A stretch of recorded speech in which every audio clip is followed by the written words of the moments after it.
Tulsa, Wichita State, the sequel, going down at the Roundhouse tonight. And Morris Udeze exerting his will early and often in the post tonight. Too easy to put WSU up 5-0 early on.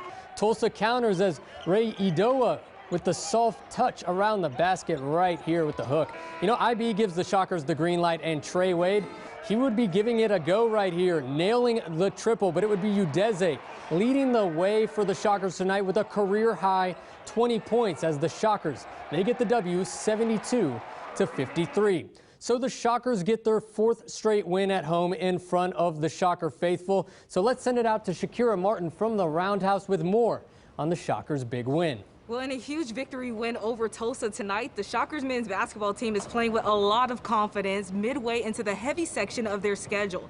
The players are describing it as playing with swagger, but interim head coach Isaac Brown used the word energy for better terms. Well, he told us after the game that the energy is what makes it easier on the court. You defend better and you shoot better. Tonight we saw a battle, but the biggest story was the Shockers playing a full 40-minute game. Wichita State shot for 41% in both halves, getting a lot of praise from IB. I thought they had one spurt where we couldn't make shots. We didn't defend for a second, but all of a sudden those guys stayed together. They defended at a high level.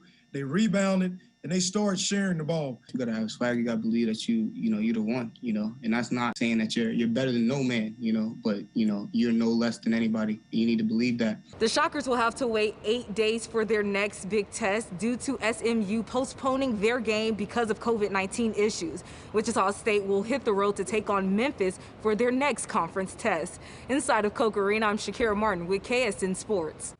All right, thanks, Shakira. The big story, of course, the career night from Udeze. Taylor Rocha joins me to talk more about the big fella's performance tonight. Taylor.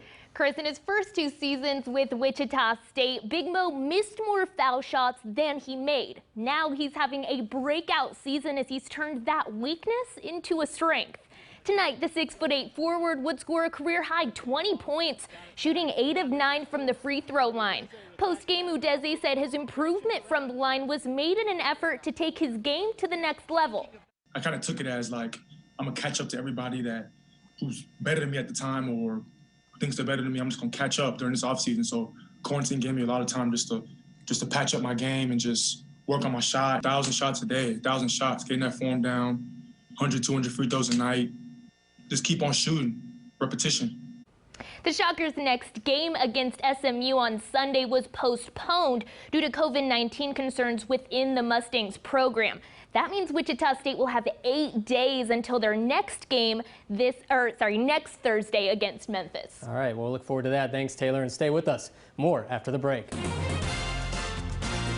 Sports director Chris-Arnold joins me about Henny stepping in and stepping up. You know, Shakira, Henny might have 13 years under his belt in the NFL, but for the 35-year-old backup quarterback, it was the first time he had stepped on the field in a playoff game. So minus an interception, you see it right here, that had Chiefs Kingdom scratching their head a little bit. He showed that anything is possible on any given Sunday. Love it, right? He would complete 6 of his 8 passes for 66 yards, but it was this 13-yard run on 3rd down looking Mahomes-esque that would come up just short of the sticks, but set up the final first down the Chiefs needed to come away with the W. On 3rd down play, they did a great job. They covered our major routes out there with Kelsey and Tyreek, and had the field covered. I felt the pocket collapse and saw a lot of running space, and just went out there, checked the chains, and tried to get the first down if I could. So next up for the Chiefs, a date with the Buffalo Bills at Arrowhead in the AFC Championship game next Sunday night at 5:40. This is the AFC Championship. This is the game to go to the Super Bowl. We know that all their best players are going to be out there, so we're preparing for Mahomes to be there, so which we know he will. Well, it looks like the Buffalo Bills are preparing to see Patrick Mahomes back under center on Sunday. As for the Chiefs, they saw him back on the practice field for the first time this week. Mahomes participated in Wednesday's practice in a limited basis due to the fact that he is still going through the league's concussion protocol. It's something head coach Andy Reid said worked out perfectly, considering practice as a whole for the Chiefs was also pretty limited. He took all the snaps and, he feels good. So, I mean, we're just going to follow this protocol as close as we possibly can. While the Chiefs are hopeful that Mahomes makes it all the way through the necessary steps of the concussion protocol, they have backup QB Chad Henne just waiting in the wings if needed. The 13-year vet spoke today about how he's preparing for the AFC Championship game.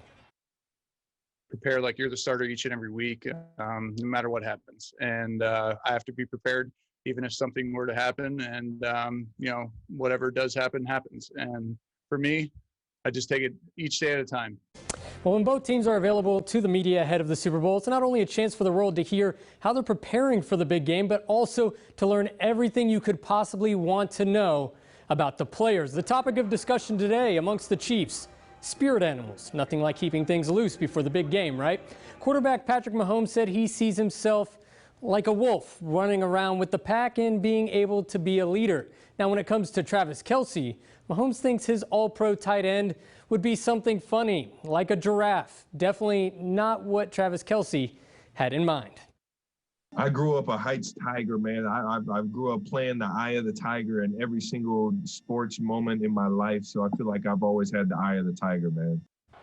Well, if you're wondering, Kelce thought Mahomes' spirit animal would be a frog. I guess it's the voice, right? In all seriousness, though, when you watch Mahomes throw no-look passes or make unbelievable plays in general, you wonder, what can't this man do? Well, if you ask the Chiefs signal caller, there are plenty of things he wished he could do on the field, especially when it comes to what his quarterback counterpart, Tom Brady, has done over the past 2 decades. The way he's able to dissect defenses before the snap is something that I truly admire, that I'm trying to get to that level. The way he's able to move within the pocket and to be able to reset his feet and be completely calm and still make the throw right on the money, no matter who's around him, is something that I have to continue to work on. Well, Chapter 5 of the Mahomes-Brady matchup will be in full effect on Sunday when Super Bowl 55 kicks off.